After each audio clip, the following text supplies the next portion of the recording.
আমাদের প্রাণের রাসূল হযরত মুহাম্মদ সাল্লাল্লাহু আলাইহি ওয়াসাল্লামের রওজা শরীফ প্রথম দেখে থাকলে ভিডিওটি শেয়ার করে অন্য ভাইদের দেখার সুযোগ করে দিবেন।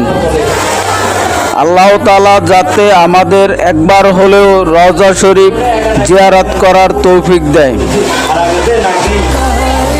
আল্লাহ যেন আমাদের একবার হলেও হজ করার তৌফিক দেয়। আর ভিডিওটি ভালো লাগলে শেয়ার করে কমেন্টে আমিন লিখে যাবেন। আপনি যদি মুসলিম হয়ে থাকেন অবশ্যই ভিডিওটি শেয়ার করে অন্য মুসলমান ভাইদের দেখার সুযোগ করে দিবেন। আমিন।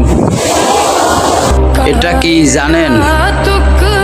প্রিয় নবী হযরত মুহাম্মদ সাল্লাল্লাহু আলাইহি সাল্লামের রওজা মোবারক প্রথম দেখে থাকলে ভিডিওটি শেয়ার করে অন্য ভাইদের দেখার সুযোগ করে দিন।